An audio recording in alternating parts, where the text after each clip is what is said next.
Hi everyone, my name is Alex Williams and I'm a PhD student at the University of Waterloo. The work that I'm presenting today is titled Supporting Workplace Detachment and Reattachment with Conversational Intelligence, and it was done at Microsoft. It is not a white supremacist bot.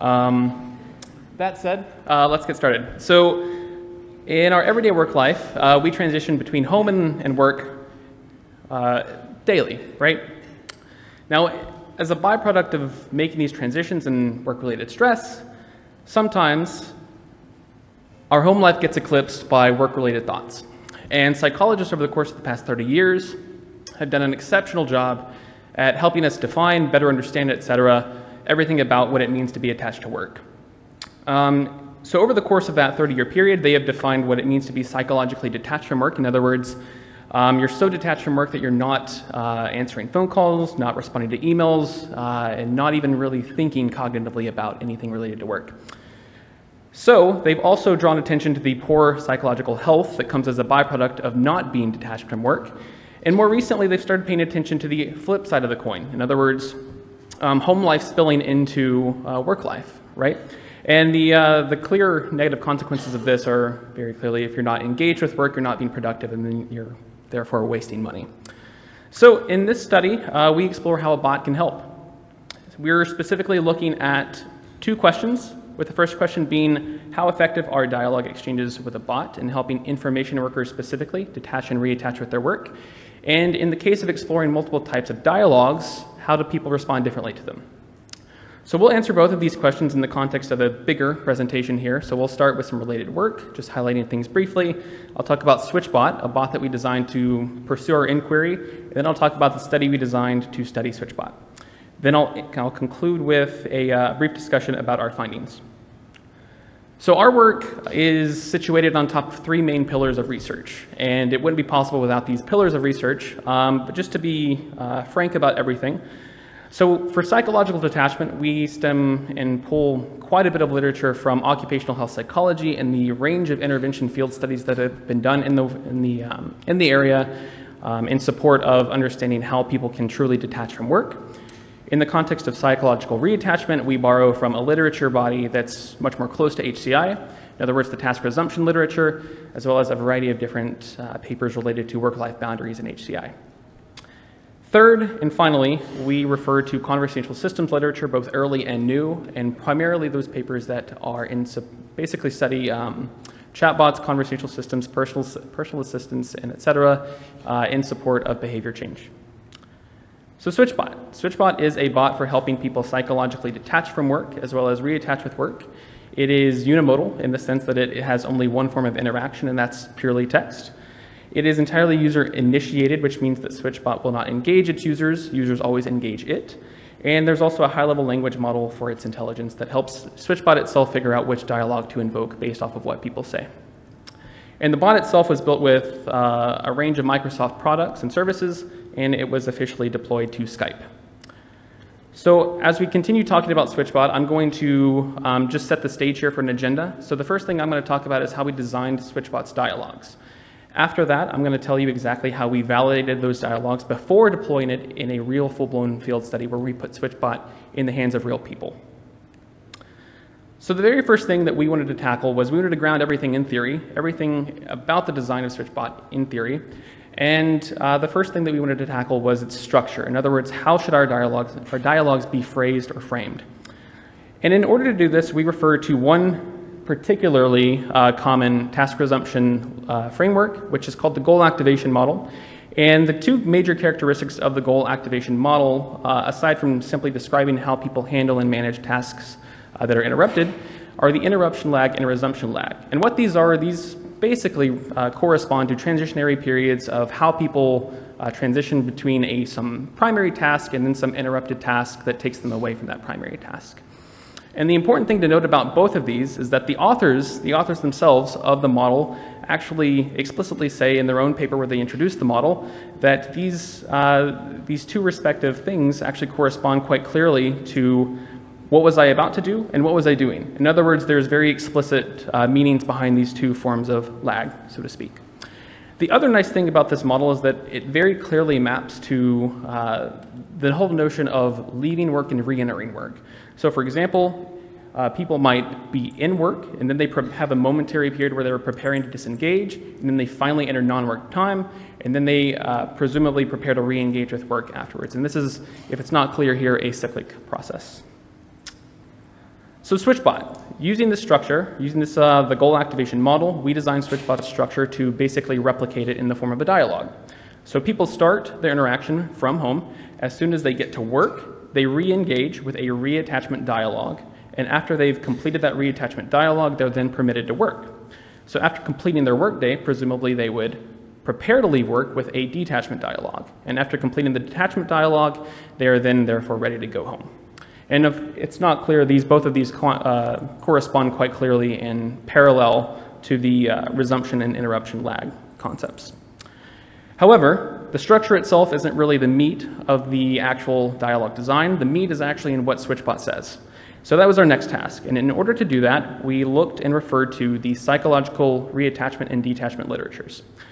And in looking at both of these bodies of literature, we actually ended up finding that there were two divergent themes, tasks and emotions. So on one hand, tasks were largely resonating for reattachment or the process of reattachment. So in other words, the literature largely says that goal priming and goal setting, et cetera, and even planning might help people in reattaching with their work.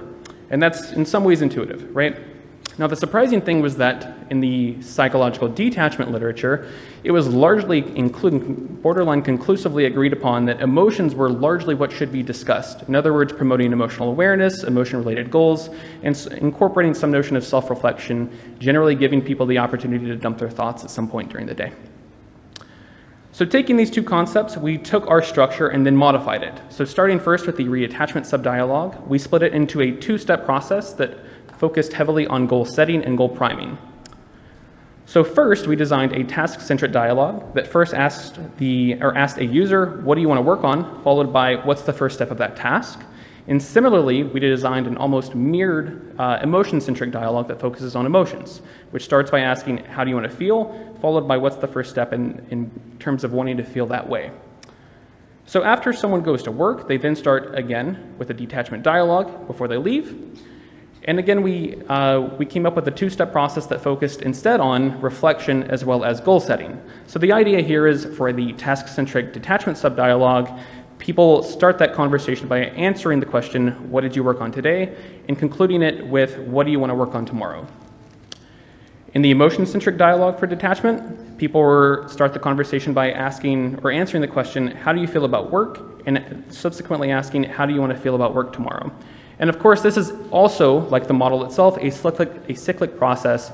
In the case of someone re-entering work after they've answered a detachment dialogue in the prior day, they'd be primed with the information that they said beforehand.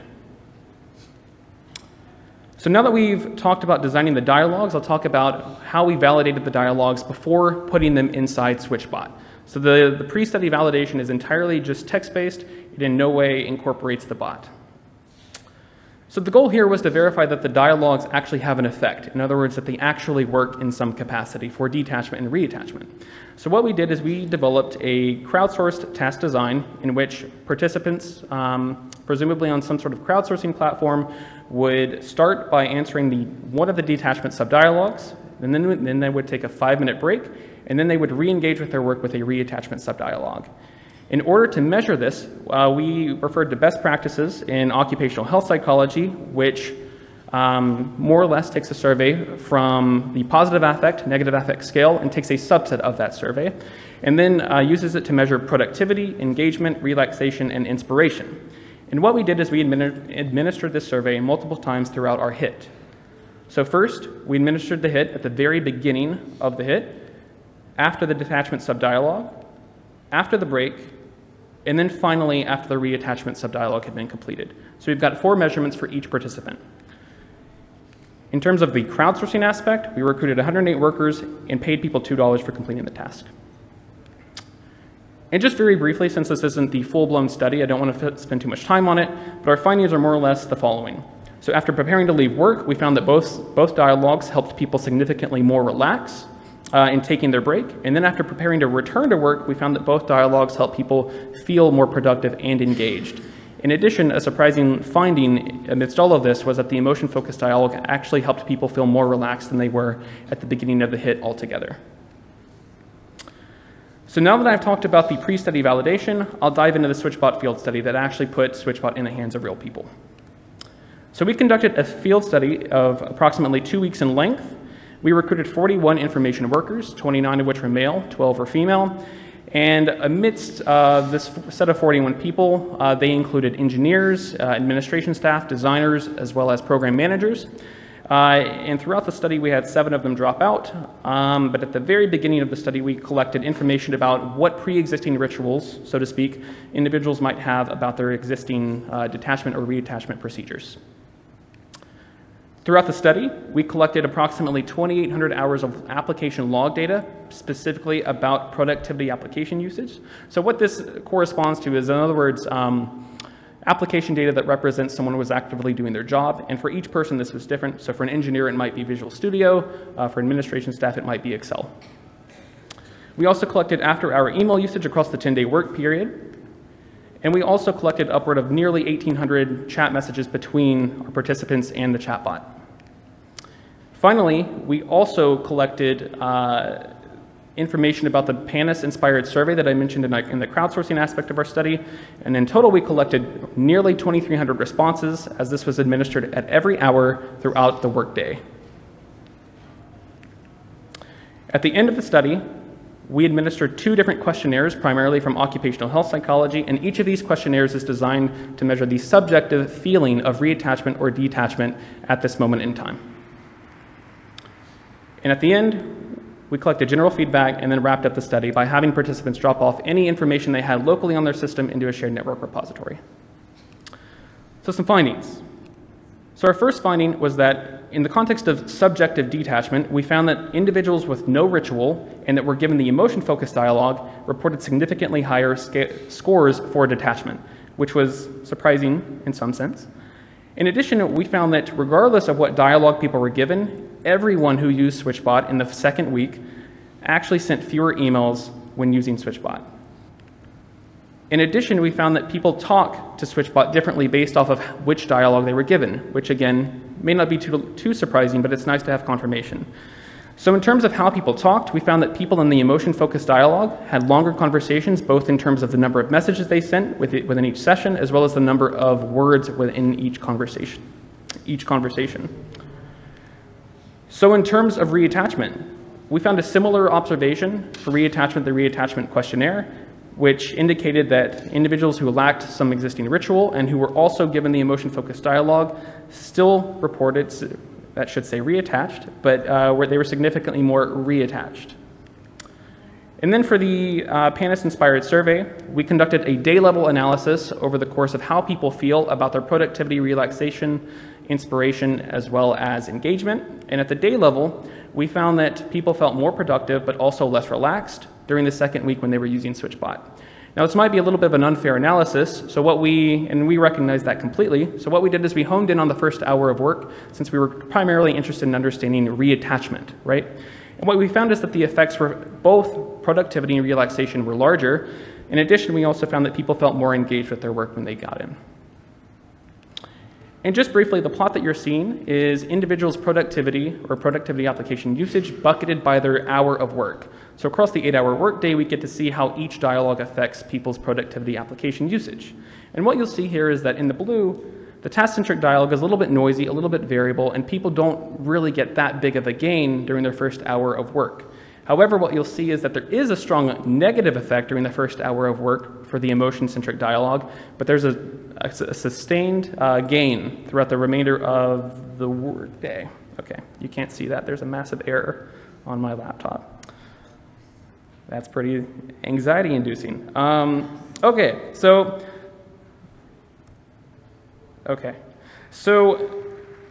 as I wrap up, I want to point out 2 things. So our intervention was simple and effective, and in the general feedback, we asked people to report whether or not they'd be interested in using the system beyond our study.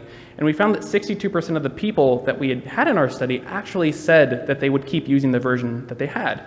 And the way that we see this is we see this as an opportunity for newer systems and newer iterations that better incorporate more integrations, more opportunities for intelligence, and very clearly more.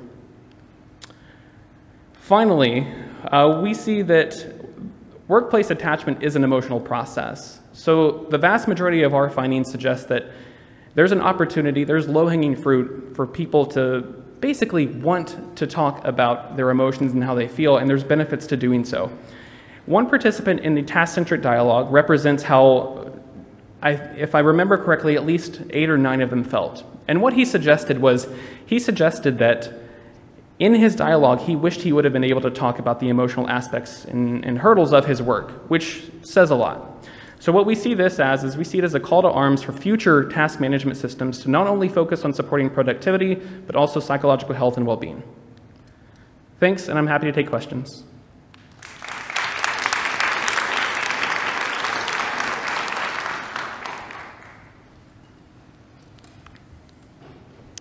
Ray, Chris Jansen from Utrecht University. Very clever combination of literatures, so I need to compliment. I'm a bit jealous that I hadn't thought of it. I was wondering about the task-focused condition, because in the resumption literature, it's typically about a task that you haven't finished and you sort of need to resume it midway, whereas the way you've implemented the dialogue system, it focuses on what's the first step you want to do. So have you also considered situations where you're more midway in the task, because or is the assumption that people had finished their tasks at the end of the day? So one of the things that we did for the detachment dialogue, just as a reminder, when we ask people what they want to work on tomorrow, that's kind of just the only reminder that we facilitated. So there were a variety of different variations of what we came up with, and what you see here in the study is actually the simplest thing I think we could do. It was actually a challenge to figure out what we could do reliably in terms of what might be simple and what isn't simple. So the mid-task interruption and in terms of actual resumption is certainly something that should be paid attention to, but unfortunately we weren't able to do it. If I'm the only one, I can continue asking. Absolutely, please. So the other thing I was wondering is, you said there's longer conversations, and again, that's also sort of a tension there, right, between getting to work but having the longer conversations. Having said that, when I arrive at work, I always tend to drink some tea or coffee with a colleague and start the day the same way as you start with your bot. So it sort of sounds familiar, but at the same time, from the interruption perspective, it's a different angle on things. Sure. Just one comment on that. I know that it wasn't necessarily a question, but I do think that... Well, so the question is, it seems counterintuitive that if you want people to be more productive, that there's a longer conversation. So I can see, so maybe it is, so maybe you can elaborate a bit more. Maybe it's getting things out of the way so that when you really begin, you can be more productive. Is that the case? Or does it help you to get...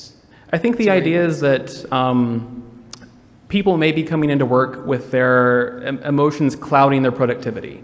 I'm not exactly sure how else to say it, but that's the way I like to think about it anyway. And the idea is that if you go in with a clear head, presumably you'll be happier, more motivated, etc. And we do see that, right, with the productivity and engagement. Admittedly, people were less relaxed, but